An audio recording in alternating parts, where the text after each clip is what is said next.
Forget the iPhone 16 Pro Max for a second. What if the biggest threat to Apple's entire Pro video push isn't coming from another smartphone, but from a crop sensor camera that completely rewrites the rules? For years, Sony's APS-C lineup has been reliable, powerful, but honestly a little bit safe. When A6700 dropped, it was great. It had solid autofocus and good image quality, but it definitely did not feel revolutionary. It just felt like a standard upgrade. But based on what we are hearing right now from the supply chain, the story is about to change drastically.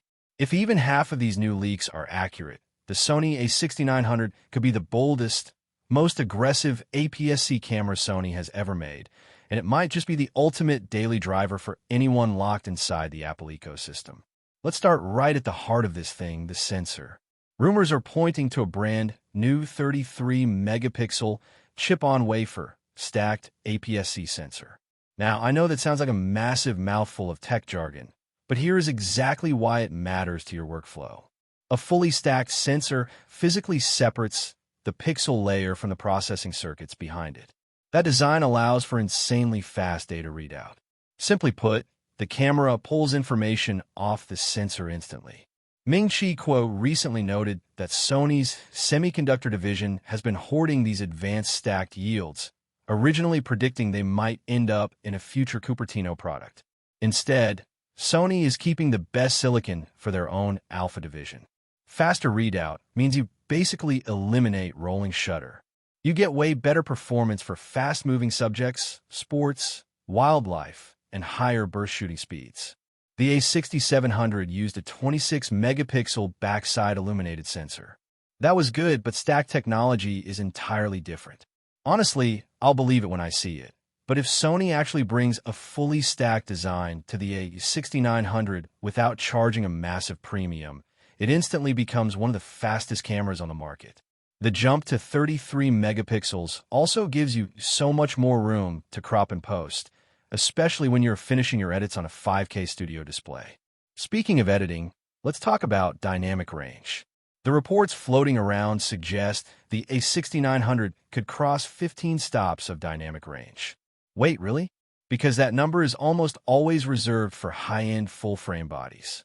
If Sony manages to squeeze 15 stops out of an APS-C sensor, you're looking at incredible shadow recovery and highlight control. For those of us pulling footage into Final Cut Pro or DaVinci Resolve on a Mac Studio, this is a massive advantage. You get cleaner files, insane flexibility, and you don't have to fight the footage to get a cinematic look. Powering this crazy new sensor is supposedly the Bion's XR2 processor. This is the exact same processing platform they use in their multi-thousand-dollar full-frame bodies. Mark Gurman recently mentioned in his newsletter that Apple's internal silicon team is closely watching how traditional camera manufacturers are optimizing their image processors. And this Bion's XR2 chip is exactly why. The A6900 is rumored to shoot up to 30 frames per second in electronic shutter mode, and the mechanical shutter could hit 15 frames per second. You can freeze literally any action. The electronic shutter speed might even go up to 1/16,000th of a second. Of course, no camera is totally perfect. The guys over at Mac Attackra have been discussing some potential buffer limitations. Because they want to keep the body compact, extended raw burst shooting might fill up the buffer fast. I think that is just an engineering trade-off you have to accept. You cannot have everything in a tiny body. But for most creators, short high-speed bursts matter way more than endless continuous shooting. By the way, are you guys still shooting on older APS-C bodies? Or did you already jump ship to full frame? Let me know down in the comments because I am super curious where everyone stands right now. Now let's talk about the video specs because this is where my interest really peaks. Instead of chasing stupid 8K marketing headlines that absolutely destroy your storage drives, Sony is focusing on pristine quality 4K. The A6900 is rumored to offer 7K oversampled 4K at 60 frames per second with absolutely no crop. They're taking all that 7K data from the sensor and crunching it down into an ultra-sharp 4K file. DG Times ran a report on how TSMC 3 nanometers yields are changing mobile processing, But they also highlighted that dedicated camera chips are becoming vastly more efficient at handling these massive, oversampled files without thermal throttling. You're also getting 4K at 120 frames per second with a very minor 1.3x crop.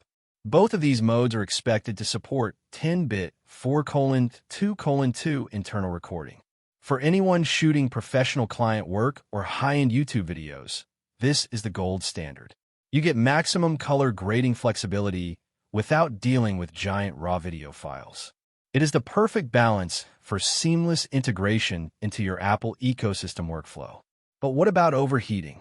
A lot of compact cameras just melt when you shoot 4K 60 for more than 20 minutes. The LEC recently reported that Sony is totally redesigning the internal heat sinks. The body is rumored to be slightly thicker than the A6700 to accommodate better heat control. If Sony actually fixes the thermal limitations, this becomes an absolute beast for hybrid shooters. Shrimp Apple Pro even teased that the physical grip is getting a redesign, making it way more comfortable to hold during long studio sessions or outdoor vlog setups. Let's not forget about in-body image stabilization. The current leaks are pointing to 8.5 stops of stabilization. That is a gigantic leap forward. If the real-world performance actually matches that number, your handheld video is going to look like it was shot on a gimbal.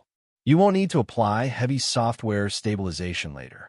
Ross Young dropped a hint last week that the rear articulating screen is getting a serious upgrade too, possibly moving to a much brighter OLED panel. This is huge if you're shooting outdoors in bright sunlight. When you add all these leaks up, it looks like Sony is finally treating their crop sensor lineup as a serious professional format. If the A6900 delivers even 80% of what is being rumored, it completely changes the game. You avoid the heavy Apple tax of buying into massive cinema rigs, and you get a compact, insanely powerful tool that talks perfectly to your Mac. Fujifilm and Canon are definitely feeling the pressure right now. Sony cannot stay quiet much longer, and I honestly think we are weeks away from a major announcement.